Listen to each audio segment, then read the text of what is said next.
एक दफा का जिक्र है कि एक चांद नगर नामी गांव में एक गरीब मछेरा रहता था जिसका नाम कमाल था। उसके माँ बाप वफात पा चुके थे, इसलिए वो अपने घर में अकेला रहता था। एक दिन वो जंगल में मौजूद नदी में मछलियाँ पकड़ने के लिए जा रहा था। तभी उसे वहाँ पर एक छोटा सा रीछ जख्मी हालत में पड़ा दिखाई देता है। अरे तुम कौन हो और यहाँ इस हालत में क्या कर रहे हो? छोटे रीछ, छोटा सा मासूम सा रीछ कुछ नहीं बोल पाता। वो सिर्फ दर्द से तड़प रहा था। लगता है जंगल में इस मासूम रीछ का किसी ने शिकार किया है और ये मासूम उस शिकारी से अपनी जान बचाने के लिए यहाँ पर आया है। तुम बिल्कुल परेशान ना हो छोटे रीछ, मैं तुम्हें अपने साथ ले जाऊंगा और तुम्हारा इलाज खुद करवाऊंगा। देखना तुम फिर बिल्कुल भले चंगे हो जाओगे। कमाल उस छोटे रीछ को ठीक होने का दिलासा देता है, लेकिन वो छोटा रीछ चुपचाप अपनी मासूम आँखों से उसे देखता रहता है। छोटे रीछ, तुम क्या गूंगे हो? मैं कब से तुमसे इतनी बातें किए जा रहा हूँ, मगर तुम हो के कुछ बोलते ही नहीं। मुझे तो ऐसा लगता है कि तुम बोल ही नहीं सकते। चलो कोई बात नहीं, मैं तुम्हें अपने गांव के हकीम के पास लेकर चलता हूँ। कमाल उस छोटे रीछ को गांव के हकीम के पास लेकर आता है। हकीम साहब, जरा इसको तो देखिए। अरे अरे कमाल, ये तुम्हें रीछ कहाँ से मिला? हकीम साहब, ये बहुत जख्मी है, आप इसका इलाज कर दीजिए। कमाल, लोग मेरे पास इंसानों का इलाज करवाने के लिए आते हैं और तुम इस रीछ को लेकर आए हो। भला इसको इलाज की क्या जरूरत? ये तो जानवर है और ये जानवर शिकार होने और एक दूसरे का शिकार करने के लिए ही दुनिया में आए हैं। नहीं नहीं हकीम साहब, आप ऐसा मत कहिए। जैसे हमें दर्द होता है ऐसे इनको भी होता है, लेकिन मुझे नहीं लगता कि तुम्हें अपनी मेहनत की कमाई इस रीछ के इलाज के लिए लगानी चाहिए। हकीम साहब, मेरे पैसों का मोल इस रीछ की जान से बढ़कर नहीं है। ठीक है कमाल, अगर तुम्हारी यही जिद है तो इसके आगे मैं क्या कर सकता हूँ? इतना कहकर हकीम साहब रीछ की चोट पर बहुत सी दवाइयाँ लगाते हैं और उसकी पट्टी बांध देते हैं। देखो कमाल, मैंने इस रीछ की मरहम पट्टी तो कर दी है, लेकिन तुम्हें इसका बहुत ज्यादा ख्याल रखना पड़ेगा। ठीक है हकीम साहब। कमाल रीछ को लेकर अपने घर चला जाता है। कमाल रीछ को जख्मी होने की वजह से अपने साथ ही सुला लेता है। सुबह जब कमाल की आंख खुलती है तो वो देखता है कि छोटा रीछ भी जाग चुका है। उसको जागते देखकर कमाल उससे कहता है, छोटे रीछ, तुम तो कुछ बोलते नहीं हो और मुझे तुम्हारा नाम भी नहीं मालूम है, इसलिए मैं तुम्हें आज से छोटू बुलाऊंगा। इतना कहकर कमाल उस छोटे रीछ के लिए शहद लेने के लिए चला जाता है। छोटू, उठो जल्दी से, देखो मैं तुम्हारे लिए ताज़ा ताज़ा जंगल से शहद लेकर आया हूँ। मैंने सुना है तुम रीछों को शहद बहुत पसंद होता है। अब जल्दी से उठो और ये सारा शहद जल्दी से खाकर खत्म करो। इसके बाद तुम्हें अपनी दवाई भी तो लेनी है, तभी तो तुम ठीक हो पाओगे। कमाल इतना कहकर अपने हाथों से उस छोटे रीछ को शहद खिलाता है। वो छोटा रीछ धीरे धीरे आराम से शहद खाता है और साथ ही अपनी मासूमियत भरी आँखों से कमाल को टुकर टुकर देखता है। दिन गुजरते जाते हैं और कमाल उस छोटे रीछ की ऐसे ही देखभाल करता रहता है और छोटा रीछ बिल्कुल ठीक हो जाता है। छोटे रीछ, अब तुम पूरी तरह से ठीक हो चुके हो और अब मुझे लगता है कि तुम्हें तुम्हारे साथियों के पास पहुंचा देना चाहिए। मैं तुम्हें तुम्हारे साथियों के पास जंगल में छोड़ देता हूँ। कमाल ये कहकर रीछ को जंगल की तरफ लेकर जाता है। ये लो छोटे रीछ, तुम्हारा जंगल आ गया। अब तुम अपने खानदान के पास चले जाओ। मुझे यकीन है कि तुम्हारे साथी भी तुम्हें ढूंढ रहे होंगे। कमाल की ये बात सुनकर छोटू उसकी गोद से उतरता ही नहीं है। रीछ को ऐसा करते देख कमाल उससे कहता है, छोटू, अब तुम जंगल में अपने खानदान के पास जाओ। कमाल की बहुत कोशिशों के बाद भी रीछ उसकी गोद से नहीं उतरता। छोटे रीछ को ऐसा करते देख कमाल परेशान होकर कहता है, छोटू, अब मैं क्या करूं?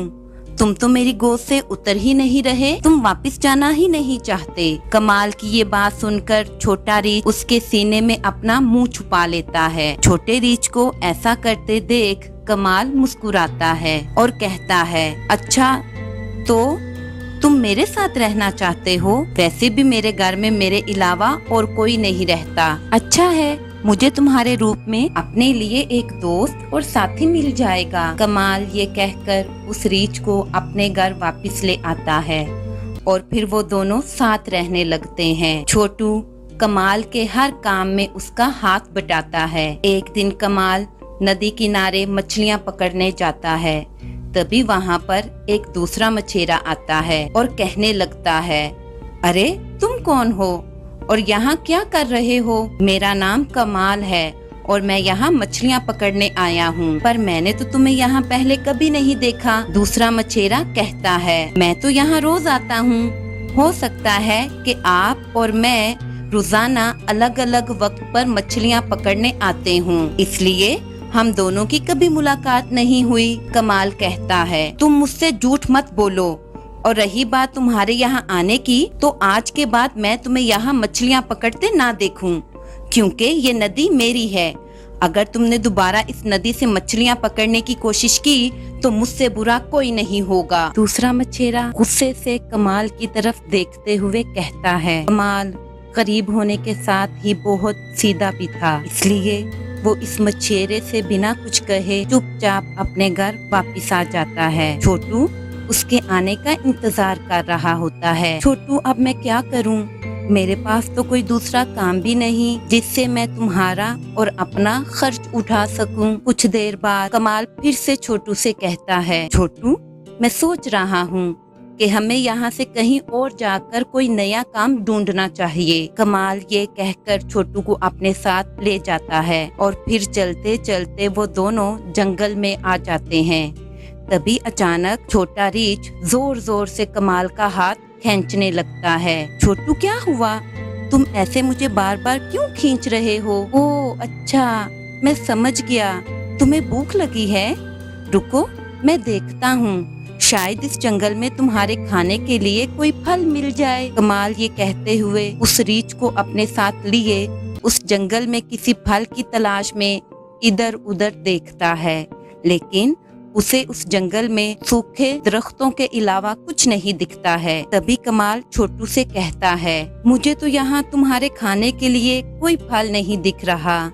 अब तुम्हें अपनी भूख कुछ और देर के लिए बर्दाश्त करना पड़ेगी।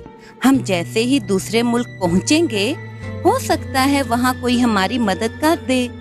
कमाल ये कहते हुए छोटू को साथ लिए उस जंगल से निकल जाता है और चलते चलते दूसरे मुल्क पहुंच जाता है। अब तो शाम होने आई है और अभी तक मुझे तुम्हारे लिए कुछ भी खाने को नहीं मिला है। अभी कमाल छोटू से ये कह ही रहा था, तभी उसे पीछे से उस मुल्क के राजा आते दिखाई देते हैं। तुम कौन हो?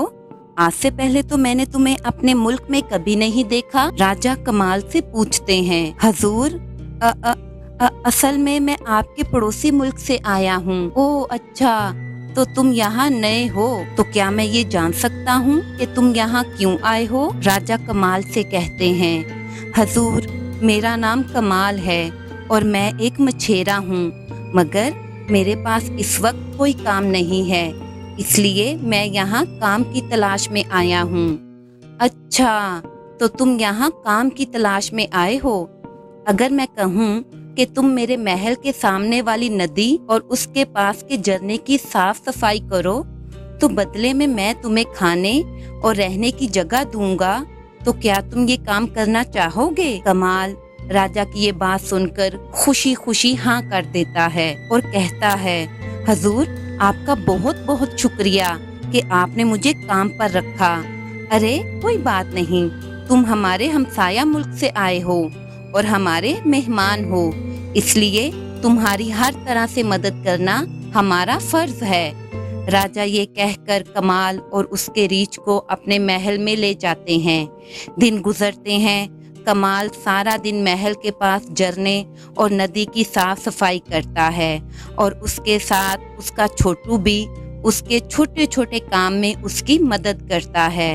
राजा कमाल को मेहनत और ईमानदारी से काम करते देखकर बहुत खुश होते हैं। एक दिन राजा का वजीर राजा के पास आता है और कहता है, हजूर माफी चाहता हूँ, लेकिन आपके लिए एक बुरी खबर है। कैसी बुरी खबर? राजा वजीर से पूछते हैं। हजूर, महल में जो कीमती खजाना रखा था वो चोरी हो गया है। वजीर की बात सुनकर राजा गुस्से से महल के सभी नौकरों को अपने पास बुलाते हैं और उनसे कहते हैं, मैं जानता हूँ तुम लोगों में से ही किसी ने मेरे खजाने को चोरी किया है, तो जिसने भी ये काम किया है वो सामने आ जाए और मुझे सब सच बता दे।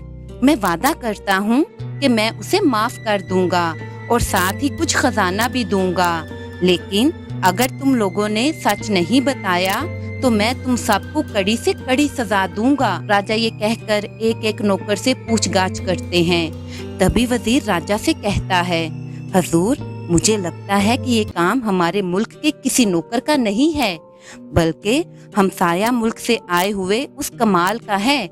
राजा हैरान होकर वजीर से कहते हैं, मुझे नहीं लगता कि कमाल ऐसी हरकत करेगा। वो तो मुझे बहुत ही सीधा और ईमानदार लगता है, लेकिन हजूर, मुझे तो इस पर यकीन नहीं है और मुझे तो चोर वही लगता है।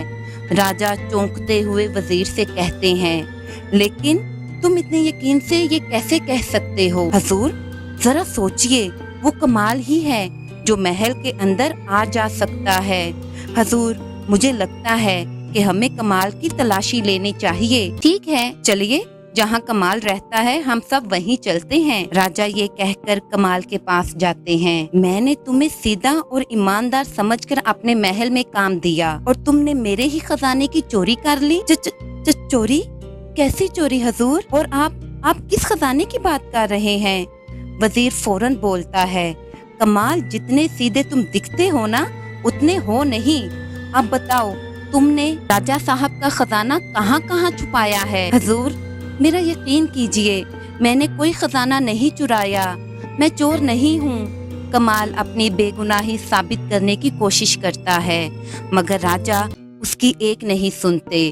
फिर वजीर कमाल के आसपास की तलाशी लेने लगता है। तलाशी लेने पर उसे सोने के कुछ सिक्के मिलते हैं। ये देखिए हजूर, ये वही सिक्के हैं जो आपके खजाने में हैं। राजा उन सोने के सिक्कों को देखकर गुस्से से कमाल से कहते हैं, मैंने तुम पर कितना भरोसा किया और बदले में तुमने मुझे ये सिला दिया। अब तुम्हारी सजा यही है कि तुम हमेशा के लिए मेरे महल में कैद रहोगे। राजा ने ये कहकर अपने साथियों को कमाल को काल कोठरी में कैद कर देने का हुक्म दे दिया। कैद में कमाल से पूछताछ की जाती रही, मगर कमाल अपने मुंह से एक लफ्ज भी नहीं निकालता है। राजा वजीर से कहते हैं, कमाल को कैद किए 3 दिन गुजर चुके हैं, अभी तक उसने खजाने के बारे में कुछ नहीं बताया। अब हम क्या करें जिससे वो हमारा लूटा हुआ सारा खजाना हमें वापस कर दे? हजूर, मुझे लगता है कि कमाल ने वो सारा खजाना अपने मुल्क के राजा के पास बेच दिया है। अभी राजा और वजीर ये बात कर ही रहे थे कि तभी कमाल का वहाँ छोटू आता है और राजा से कहता है, आदाब राजा साहब। अरे, तुम तो वही रीछ हो ना जो उस कमाल के साथ हर वक्त पाए जाते थे? जी हजूर, मैं वही रीछ हूँ, मगर मैंने पहले तो कभी तुम्हें बोलते हुए नहीं सुना। जी हजूर, क्योंकि मैं ज्यादा बोलना पसंद नहीं करता। हजूर, मैं जानता हूँ कि आपका सारा खजाना कहाँ है और किसने उसे चुराया है। अच्छा, तो बताओ फिर मेरा खजाना कहाँ है? हजूर, महल के पीछे जो पहाड़ है उसके नीचे एक छोटा सा गार है। आपका सारा खजाना उसी गार में छुपाया गया है। लेकिन ये काम आखिर किसने किया है? हजूर, मेरी एक शर्त है, अगर आप मेरी शर्त पूरी करेंगे तो ही मैं बताऊंगा कि आपके खजाने को किसने चुराया है। ठीक है, मुझे तुम्हारी हर शर्त मंजूर है, तो बताओ मुझे क्या करना होगा?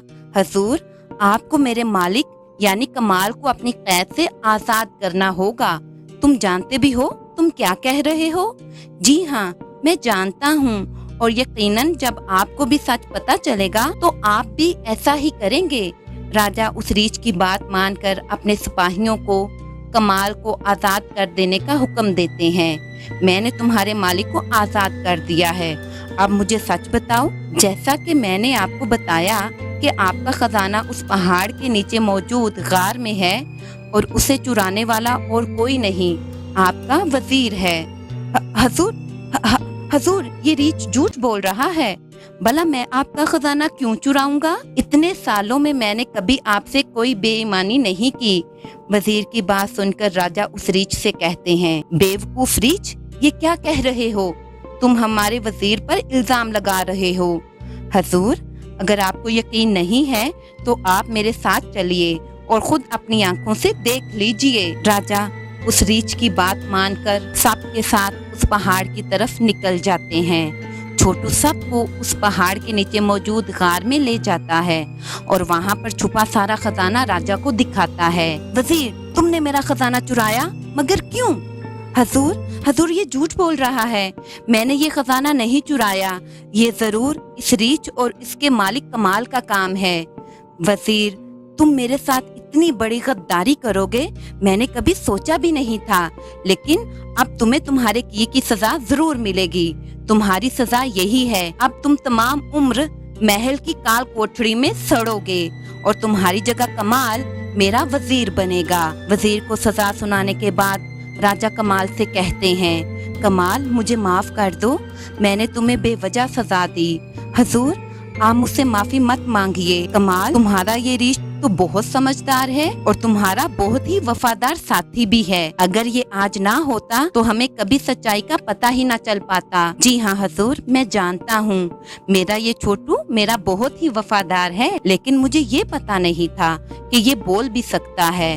वैसे छोटू, तुम्हें कैसे पता चला ये सब वजीर ने किया है? जब आप कमाल को सजा देने के लिए ले जा रहे थे तब मुझे एक सोने का सिक्का वजीर के पास से गिरा हुआ मिला। उस दिन से मैंने वजीर पर नजर रखना शुरू कर दी थी और फिर जैसे ही मुझे खजाने का पता चला तो मैंने फौरन आपको आकर बता दिया। शाबाश छोटू, तुमने बहुत ही अच्छा काम किया है। शुक्रिया मेरे छोटे रीछ, मैं तुम्हारी वफादारी को सलाम करता हूँ। इतना कहकर कमाल अपने छोटू को गले लगा लेता है। कुछ अरसे के बाद राजा अपनी इकलौती बेटी की शादी कमाल से कर देते हैं और वो सब हंसी खुशी रहने लगते हैं।